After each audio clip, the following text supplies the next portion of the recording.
ஆண்டுடைய நாமம் மகிம்படுவதாக. ஆதியாகமத்தின் புஸ்தகம்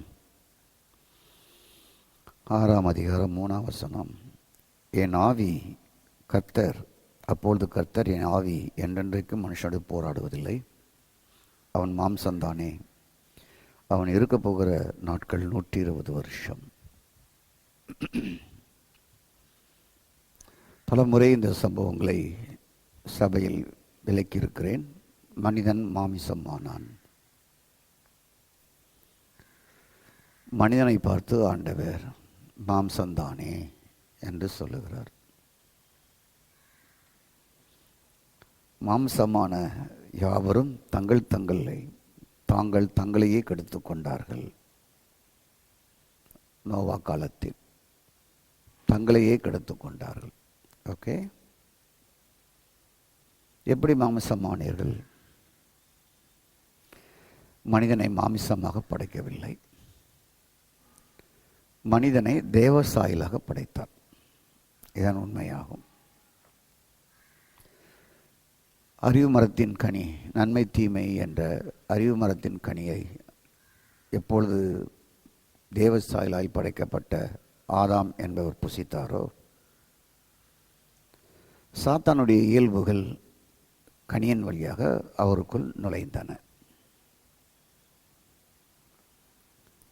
ஆகவே சாத்தானுடைய இயல்பு, குணம், சுபாவம் அனைத்தும் மனிதர்களுக்குள் குடியிருக்க ஆரம்பித்தது. அதை முதற்கொண்டு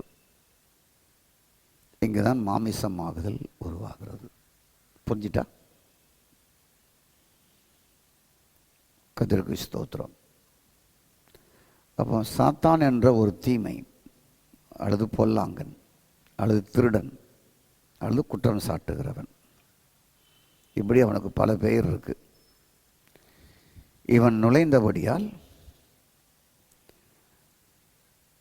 அவனுடைய சுபாவங்கள், பொல்லாங்கான சுபாவங்கள், திருட்டு குணங்கள், குற்றம் செய்வது, குற்றம் சாட்டுவது, எல்லா இயல்புகளும் செயல்பட ஆரம்பித்தது. மனிதனை படைத்த நோக்கமும் திட்டமும் செயல்படாமல் போய்விட்டது. தேவ சாயலின் வாழ்வை வெளிப்படுத்த முடியாமல் போனார். இன்னும் ரொம்ப சிம்பிளாக சொன்னால், பாவம் என்ற ஒரு பிரமாணம், அந்த சட்டம் மனிதனுடைய மனதிற்குள் நுழைந்தது. ரோமர் 7:23 வாசிப்போமா? ரோமர் எடுத்துக்கொள்ளுங்க, 7ஆம் அதிகாரம் எடுத்துக்கொள்ளுங்க, 23 பாருங்க.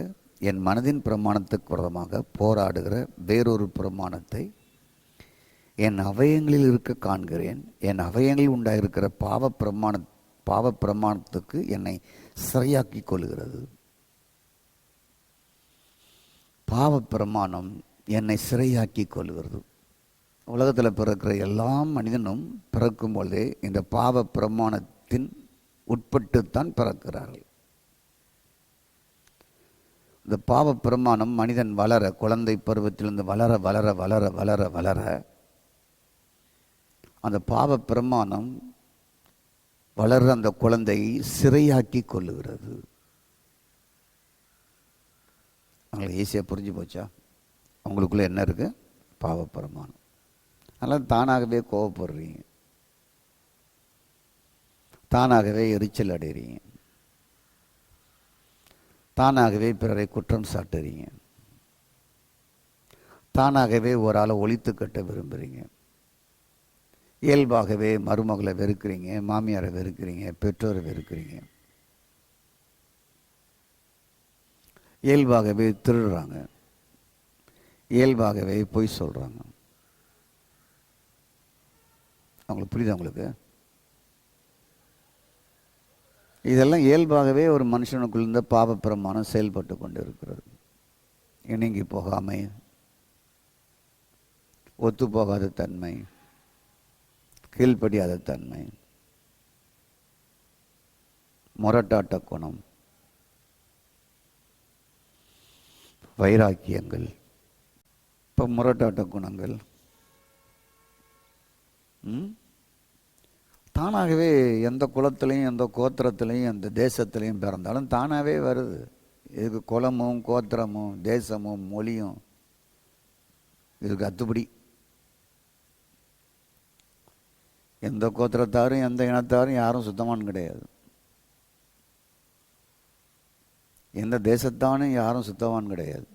பூமியிலே மனிதன் தங்களை தாங்களே கெடுத்து கொண்டார்கள். தேவனை தேடுகிற உணர்வு உள்ளவன் உண்டோ என்று கர்த்தருடைய கண்கள் பரலோகத்திலிருந்து நோக்கி பார்க்கிறதான். எல்லாரும் ஏகமாய் பாரம் சுமந்து கெட்டு போய் அலைகிறார்கள். யோசித்து பாருங்க.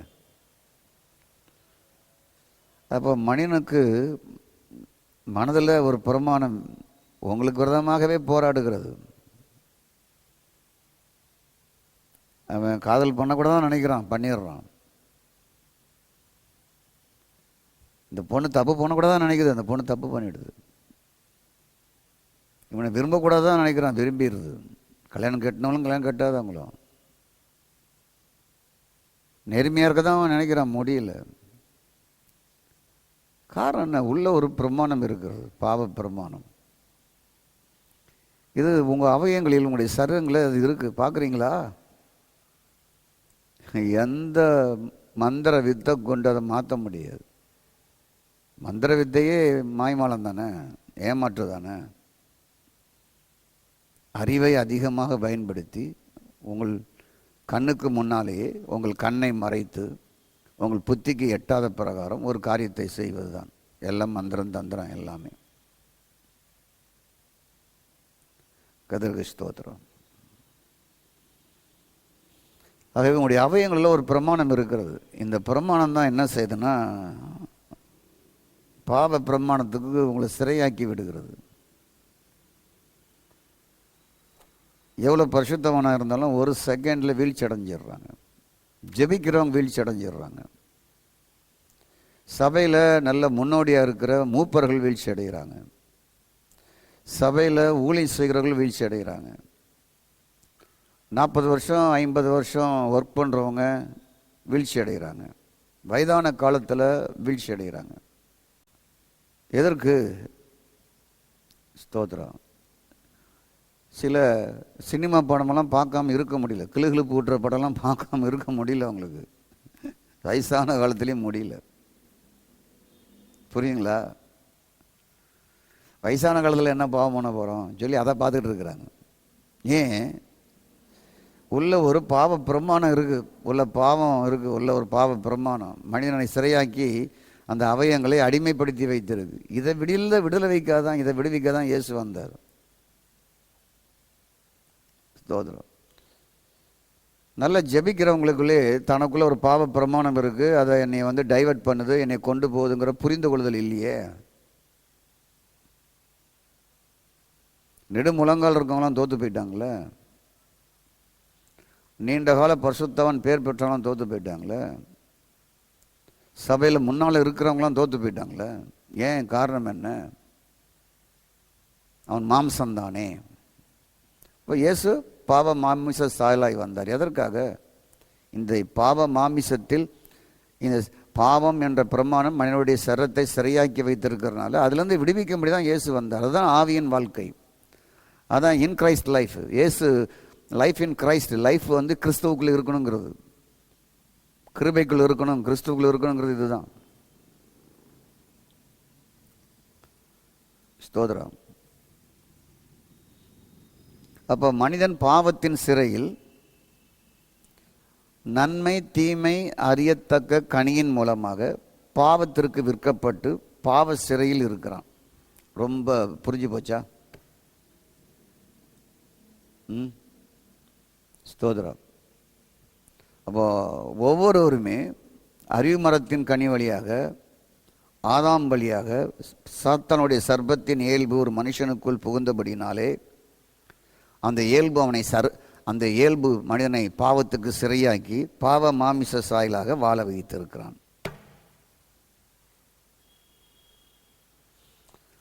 ஆனால் மனம் தேவனை தேடுகிறது, என் ஆத்துமா தேவனை தேடுகிறது. மான்கள் நீரோடையை வாஞ்சித்து கதறுவது போல் என் ஆத்துமா உம்மை தேடுகிறது. ஆத்துமாவும் தேடிச்சு, பத்சேபாலும் தேடிச்சு. உங்களுக்கு புரியுது? உங்களுக்கு ஆத்மா கர்த்தரையும் தேடியது, பத்சேபாலையும் தேடியது. இந்த ஆத்மாவுக்கு, இந்த மனதிற்கு இவ்வளோ பவர் இருக்குது. உங்களை ஆட்டி படைப்பதே உங்களுடைய மனம் தானே. எவ்வளோ பெரிய மனிதனாக இருந்தாலும் மனம்தான் ஆட்டி படைக்கிறது. அப்போ அறிவு மரத்தின் வழியாக தேவசாயலாக படைக்கப்பட்ட மனிதன் மாமிசமாக மாறினான். ரொம்ப புரிஞ்சுக்கிங்க. நான் மாமிசமாக இல்லை, நான் கிறிஸ்துவின் உடையவன், நான் கிறிஸ்துவை தரித்திருக்கிறேன் என்கிற அந்த வாழ்க்கை மிக முக்கியமான வாழ்க்கை. ஸ்தோத்திரம். சரிதானா? அப்போ இயல்பாகவே மனிதன் பாவம் மாமிசமாக மாறினபடினால் மாமிசம் பாவத்தை தேடுது, இயல்பாகவே தேடுது. மீனுக்கு இறை என்னது? புழு. புழுவை பார்த்தோன்னா அது திங்குது. ஆனால் அதை தான் அதுக்கு உயிர்கொல்லியாக மாற்றி தூண்டில் போட்டு அதை பிடிக்கிறாங்க. இந்த சரீரத்திற்கு பாவம் ஒரு உணவாக சாத்தான் மாற்றி விட்டான். அது தேடுது. அப்போ பாவ சட்டத்திற்கு உள்ள ஒரு பாவ பிரமாணம் இருக்குது, பாவ சட்டம் இருக்குது. அதற்கு மனிதன் என்ன ஆகிட்டான்? வேலைக்காரன் ஆகிட்டான், அடிமையாயிட்டான்.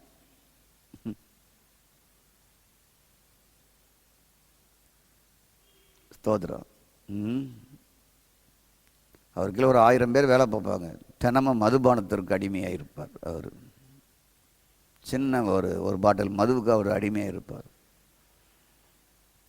உலகத்துக்கே அவர் விடிவெளியாக இருப்பார், சூரியனாக இருப்பார், சந்திரனாக இருப்பார், ஸ்டாராக இருப்பார். ஆனால் அவர் ஒரு போதைக்கு அடிமையாக இருப்பார், ஒரு கெட்ட பாவங்களுக்கு அடிமையாக இருப்பார், ஒரு ஸ்மோக் பண்ணுற காரியங்களுக்கு அடிமையாக இருப்பார். உலகமே அவரை பின்பற்றும், ஆனால் அவர் பாவத்திற்கு அடிமையாகவே இருக்கிறார். ஸ்தோத்திரம். அப்போ ஒரு வேலைக்காரனாக, அடிமையாக, சிறை கைதியாக பாவ பிரமாணம் வைத்திருக்கிறது, சிறை கைதி போல் வைத்திருக்கிறது. ஸ்தோத்திரம். ஆகவே இந்த சரீரம் மனதை ஆளுகை செய்ய முடியாது, மனம்தான் சரீரத்தை ஆளுகை செய்யுது. சரீரத்தினால் ஆளுகை செய்ய முடியுமா? மனதை ஆளுகை செய்ய முடியாது. மனதை தான் சரீரத்தை ஆளுகை செய்யுது. மனம்தான் என்னை இப்போ ஒரு ட்ரெஸ்ஸு போட வச்சிருக்கு.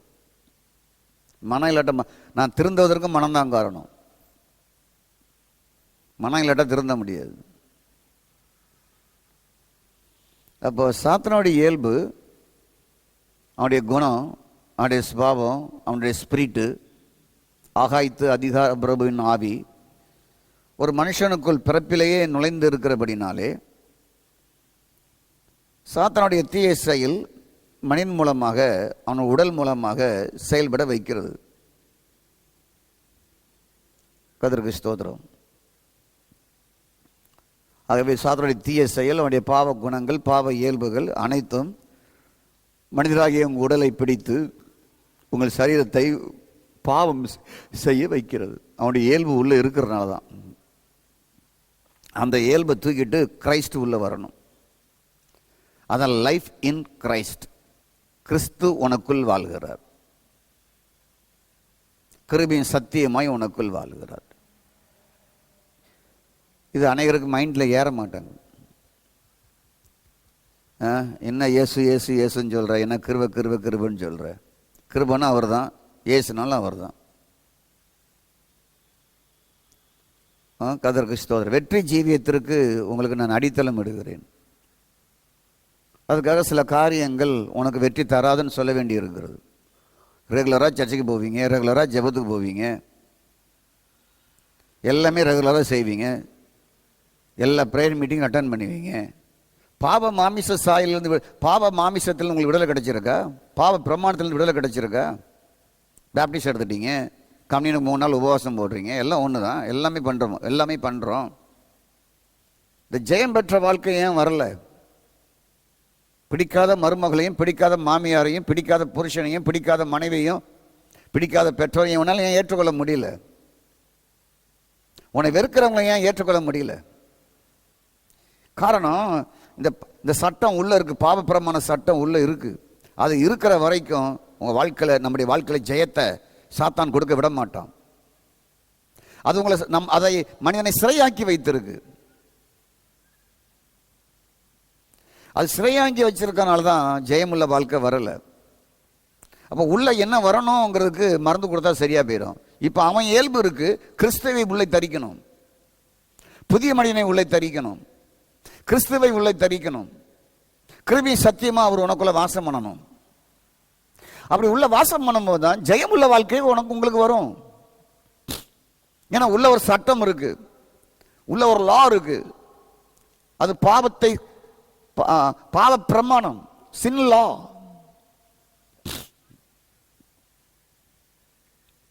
உடல் பாவம் மாமிசமா இருக்கிற வரைக்கும் கிறிஸ்துவை தரித்திருக்கிறவனாக, கிறிஸ்துவின் ஆலயமாக, கிறிஸ்துவின் அவயமாக மாறாத வரைக்கும், மாறிட்டேங்கிற அந்த ஐடியாவுக்குள்ள வர்ற அந்த எண்ணங்களுக்கு வராத வரைக்கும் பாவ மாமிசத்திலிருந்து விடுதலை அடைய முடியாது.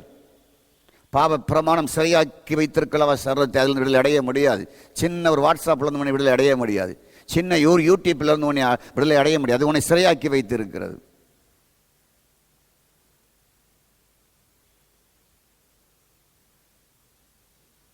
கர்த்தருக்கு ஸ்தோத்திரம். அப்போ உடலில் பாவ பிரமாணம், பாவ சட்டம் சிறைபிடித்து உடலை வைத்திருக்கிறபடியால்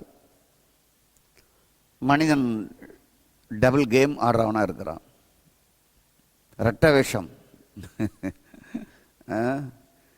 திரைப்படத்தில் தான் ரெட்ட வேஷம், 3 வேஷம், 4 வேஷம், 6 வேஷம், 9 வேஷம் எல்லாம் வந்துட்டு போயிருக்கு. ஒரே நடிகர் 9 வேஷமாக காட்டுவதெல்லாம் வந்துட்டு போயிருக்கு. கர்த்தருக்கு ஸ்தோத்திரம். வாழ்க்கையுமே பல வேஷங்கள் இருக்கிறது, பல வேஷம். சிலருக்கு பல வேஷம்ங்கிற பேரையே வச்சிருக்கிறாங்க. எங்கள் ஊரில் பல வேஷம் பேர் நல்லா இருக்குல்ல. எப்படின்னா ஆலயத்தில் எல்லாம் முன்னோடியாக இருப்பார், சூப்பர் ஸ்டார் அவர். ஆலயத்தில், கோவிலில் எல்லாத்துலேயுமே ஒரு சூப்பர் ஸ்டார், நம்பர் 1, முதல் லைனில் இருந்து எல்லாத்தையும் பொறுப்பார். பணமாக வாக்கு பண்ணுவார், ஊழியமாக முதல்ல போவார், சோறு போகணுமா முதல்ல இருந்து சோறு போங்குவார், காப்பி போகணுமா சர்ச்சுக்கு எல்லாம் காப்பியில் ரெடி, ஓகே. என்ன செய்யணும், கட்டடம் கட்டணுமா, ஓகே. ஊழியத்துக்கு ஆளை கூட்டு போகணுமா, ஓகே. வாலிபரை கூட்டு போகணுமா, ஓகே. 50 பேரை கூப்பிடணுமா, கூப்பிடணும். எல்லாத்தையும் திரட்டிட்டு வந்துடுவார். எல்லாம் ஃபஸ்ட்டில் நிற்பார் ஆலயத்தில். இப்போ ஆலயத்தில் பரிசுத்தமான நடப்பது எப்படி உண்டாகிறதுனா அந்த இரட்ட வேஷம் உள்ளே இருக்கு. ஏனென்றால் இங்கு ஆவின் வழியாக தேவனை தேடாமல் மனதின் வழியாகத்தான் இது நடந்துட்டு இருக்கு. ஊழியத்துக்கு போவதும், திரட்டுவதும், கூட்டுவதும், எலும்பி வாக்கு பண்ணுவதும், முன்னால் நின்று நடத்துவதும் எல்லாமே மனதின் வழியாக நடக்குது. ஆவின் வழியாக எதுவும் நடக்கல. ஆவின் வழியாக நடந்திருந்தால் அவர் சரியாக இருந்திருப்பார், பின்மாற்றம் அடைய மாட்டார். மனதின் வழியாக தேடுவதன் மூலனால்தான் டபுள் கேம். அந்த மதத்திலையும் இருப்பார், இந்த மதத்திலையும் இருப்பார். அந்த மதத்துக்கும் இருப்பார், இந்த மதத்திலையும் இருப்பார். அங்குள்ளதையும் பெற்றுக்கொள்வார், இங்கே உள்ளதையும் பெற்றுக்கொள்வார். அங்கே கிடைக்கிற நன்மையும் பெற்றுக்கொள்வார், இங்கே கிடைக்கிற நன்மையும் பெற்றுக்கொள்வார். காரணம் என்ன? மாமிசத்தை சட்டம் ஆளுகை செய்கிறது, பாவ பிரமாணம் ஆளுகை செய்கிறது. கர்த்தருக்கு ஸ்தோத்திரம். நல்ல பிடிக்கும். நான் ஜெபம் பண்ணுவது என் மனதின் வழியாக ஜெபம் பண்ணுகிறேனா அல்லது என் ஆவின் வழியாக ஜெபம் பண்ணுகிறேனா? என்னுடைய உபவாசம் மனதின் வழியாக, சரத்தின் வழியாக நடக்கிறதா, என் ஆவின் வழியாக நடக்கிறதா? நான் செய்கிற ஊழியம் மனதின் வழியாக நடக்கிறதா, ஆவின் வழியாக நடக்கிறதா? நான் கொடுக்கிற காணிக்கை மனதின் வழியாக நடக்கிறதா, ஆவின் வழியாக நடக்கிறதா? நான் ஒருவரை நேசிப்பது மனதின் வழியாக நடக்கிறதா, ஆவின் வழியாக நடக்கிறதா? நான் ஒருவருக்கு நன்மை செய்வது மனதின் வழியாக நடக்கிறதா, ஆவின் வழியாக நடக்கிறதா? அது நீங்கள் நல்லா சிந்திச்சு பார்க்கணும். மனதின் வழியாக நடக்கிறது அத்தனையுமே எப்படி சொல்லலாம், தேவன் ஏற்றுக்கொள்ளாது, தேவன் ஏற்றுக்கொள்ள முடியாது. அதுதான் மதம். மதத்தில் எல்லாமே மனம் வழியாக தான் தேடுவது. இது எல்லாமே ஸ்பிரிச்சுவல் லைஃப். இது எல்லாமே செயல்படலாம் ஆவியின் செயல்பாடு. கர்த்தருக்கு ஸ்தோத்திரம். அப்போ நான் மனதின் வழியாக செயல்படுற நிறைய மக்களுடைய ரிப்போர்ட்டை பார்த்துருக்கேன். என்னால் ஜெபம் பண்ணாமல் இருக்க முடியாதுங்க, என்னால் ஊழியம் செய்யாமல் இருக்க முடியாதுங்க, என்னால் உபவாசம் போடாமல் இருக்க முடியாதுங்க, என்னால் சர்ச்சைக்கு போக முடியாமல் இருக்க முடியாதுங்க.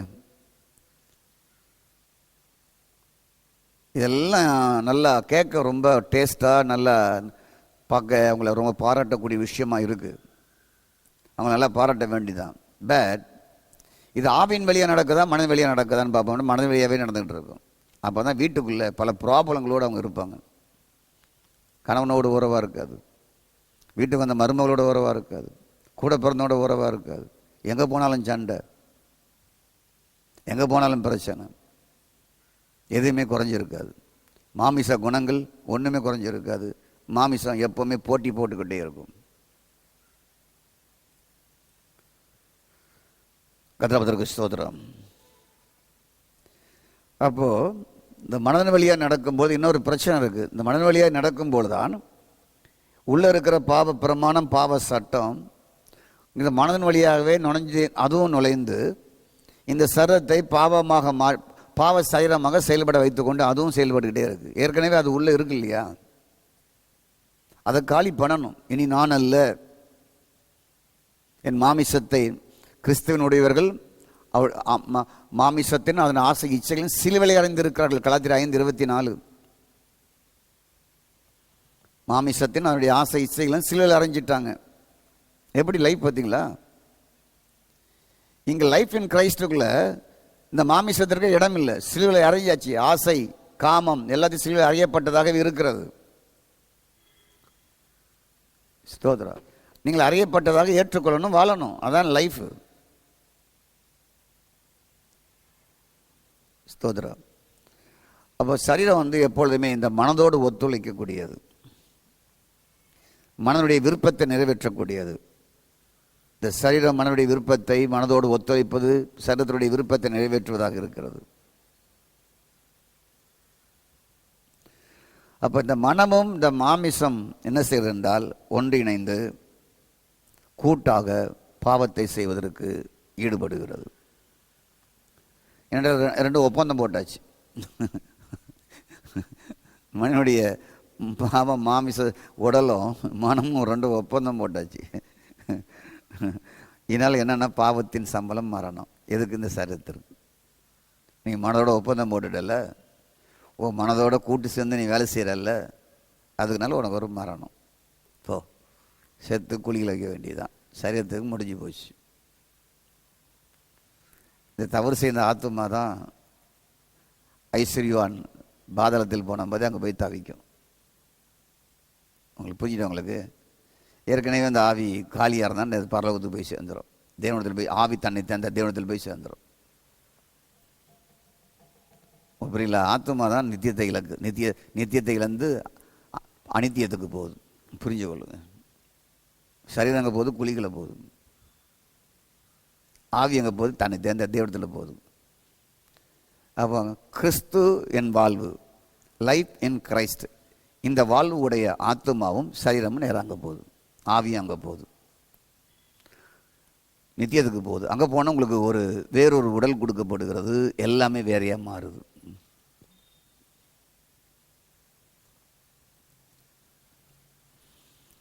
கர்த்தருக்கு ஸ்தோத்திரம்.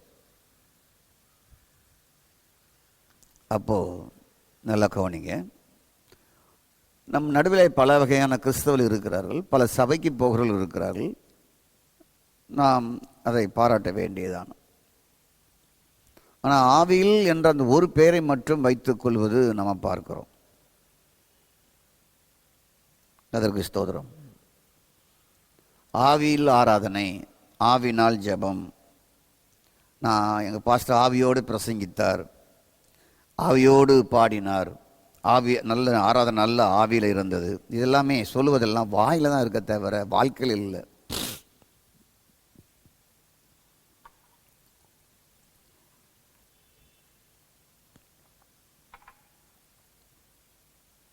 ஆவிக்குரிய சபை, ஆவிக்குரிய ஆராதனை, பெஸ்ட்டாக இருந்தது. ஆராதனை சூப்பராக நடத்தினார். நல்ல ஜெபம் பிரசன்னமாக இருந்தது, நல்ல ஆவிக்குரியாக இருந்தது. இது எல்லாமே வெறும் வாயின் வார்த்தை தான் இருக்க தவிர ஆவியின் காரியத்தை நம்பினாலும் தங்களுக்கு தெரியாமே ஆவி என்று சொல்லிக்கொண்டே மனிதன் வழியாக நடக்கிறது பல ஆயிரம் இருக்கு. அதுதான் பிரச்சனை.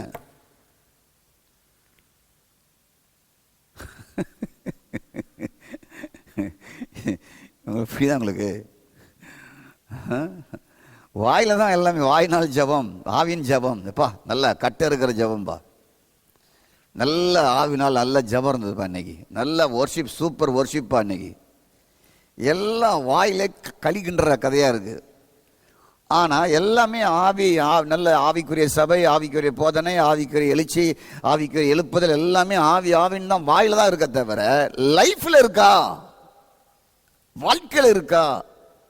வாழ்க்கை மனதின் வழியாக இருக்கிறது. அதைத்தான் நீக்க இந்த வேத பாடத்தை சொல்லி கொடுக்குறேன். இத்தனை இருந்து மனதின் வழியாகவே ஒரு மனிதன் செயல்படுவான் என்றால், ஒரு மகள் செயல்படுவாள் என்றால் வாழ்க்கை வீழ்ச்சி. அது பாட்டில் அது இருக்கும். ஜபம் இருக்கும், தேடுதல் இருக்கும், எல்லாமே இருக்கும், எழுப்புதல் இருக்கும், கைத்தட்டுவது இருக்கும், அந்நிய பாஷை பேசுவது இருக்கும், ஊழியம் செய்வதற்கு எல்லாமே இருக்கும். ஆனால் இந்த பக்கம் மனதின் வழியாக வாழ்வதும் இருந்து கொண்டே இருக்கும். இதுதான் வாழ்க்கை ஃபெயிலாக போகுது. தப்பு நடக்குது, குழப்பம் நடக்குது, ஒத்து போக முடியல, இணைஞ்சு போக முடியல, வெற்றி வாழ்க்கை வாழ முடியல, பொய் வந்துடுது, ஏமாற்றம் வந்தது, தொழிலில் சுத்தம் இல்லை, வியாபாரத்தில் சுத்தம் இல்லை, கையின் பிரயாசத்தில் சுத்தம் இல்லை, லைஃப்பில் சுத்தம் இல்லை, அலுவலகத்தில் சுத்தம் இல்லை. இதெல்லாம் மனதின் வழியாக இங்கே நடக்கு. இந்த பக்கம் பிரைஸ்கா ஆவியில் ஜெபம் பண்ணுறேன், கை தட்டுறேன், அந்நிய பாஷை பேசுகிறேன், பிரசங்கமிக்கிறேன், ஒளி செய்கிறேன், வீட்டுக்கு நடத்துகிறேன், எல்லாம் இதுவும் நடந்துக்கிட்டே இருக்குது.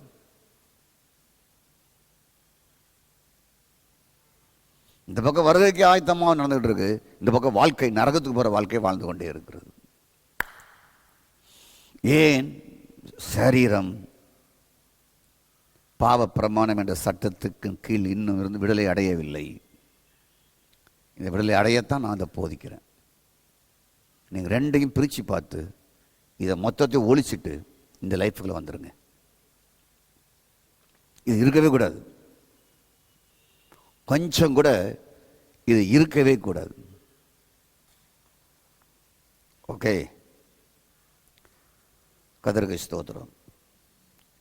ஆகவே ஆவியின் காரியங்களை நம்பினாலும், ஆவிக்குரிய உபதேசத்தை நம்பினாலும், அபிஷேகத்தை நம்பினாலும், அந்நிய பாஷைகளை நம்பினாலும், நல்ல ஒரு ஆவியின் எழுப்புதலை நம்பினாலும், எல்லாவையும் நம்பினாலும், ஸ்தோத்திரம், மனது வழியாகவே வாழ்வது, தேடுவது, செயல்படுவது எல்லாம் இருப்பது ஆச்சரியமாக இருக்கிறது எனக்கு. இதனால தான் சபை தோற்று போகுது, ஜனங்கள் தோற்று போகிறாங்க, ஊழியங்கள் தோற்று போகிறது, போதகர் தோற்று போகிறார், இளம் ஊழியர்கள் தோற்று போகிறார்கள். இதை நான் ரொம்ப திங்க் பண்ணி தான் இந்த மாதிரி வேத பாடத்தை நான் எடுத்து பேசுகிறேன். நான் ஒரு 35 வருஷம் என்னுடைய வாழ்க்கையில் இதெல்லாம் கொஞ்சம் ரொம்ப யோசித்து டீப்பாக இதெல்லாம் உள்ளே நுழைஞ்சி பார்த்து தான் நான் உங்களுக்கு இதை திட்டவட்டமாக கிளியராக உங்களுக்கு பேசி ஒரு சரியான வழிக்கு கொண்டு வர நான் விரும்புகிறேன். ஆண்டவர் உங்களை ஆஸ்வதிப்பார். இந்த செய்தியுடைய தொடர்ச்சியை நாம் அடுத்த பகுதியில் பார்ப்போம். நல்ல ஆண்டவரே, உம்மை துதிக்கிறோம். உம்முடைய நல்ல பிரசனத்திற்காக நன்றி. நாங்கள் மனிதர்கள் பாவ மாமிச சாயலாய் மாறினார்கள். அதே வேளையிலே பாவ பிரமாணம் என்ற சட்டம் என்ற ஒரு சட்டம் உள்ளே இருந்து அது சிறையாக்கி ஆண்டவர் அதை மனதின் வழியாக இந்த சரத்தை இயக்குவதை நாங்கள் பார்த்தோம். இதிலிருந்து விடுதலைப்பட தான் இயேசு பாவ மாமிச சாயலாய் வந்து எங்களை கிறிஸ்துவின் அவயமாக, கிறிஸ்துவின் சரீரமாக, புது சிருஷ்டியாக, கிறிஸ்துவை தரித்திருக்கிறவர்களாக, புது மனிதனை தரித்திருக்கிறவர்களாக அந்த லைஃப்பை எங்களுக்கு தரீங்க. எங்களுடைய லைஃப்பை கிறிஸ்துக்குள்ளே வைக்கக்கூடிய ஒரு வாழ்க்கையை, அவருக்குள்ளே வாழ்கிற வாழ்க்கையை தந்திருக்கீங்க. அதற்காக நன்றி. இயேசுவின் நாமத்தில் பிதாவே, ஆமென். கர்த்தர் செய்ய நினைத்தது அது தடைபடாது. என் தேவன் என்னை ஆசீர்வதித்தால் தடைபடாது. என் கர்த்தர் செய்ய நினைத்தது அது தடைபடாது. என் தேவன் என்னை ஆசீர்வதித்தால் தடைபடாது. என் தேவனால் நான் உயருவேன், என் தேவனால் நான் பெருகுவேன், என் தேவனால் நான் உயருவேன், என் தேவனால் நான் பெருகுவேன். நிச்சயம் நடக்கும், நிச்சயம் நடக்கும், சுற்றி உள்ள கண்கள் அதை பார்க்கும். என்னை சுற்றி உள்ள கண்கள் அதை பார்க்கும்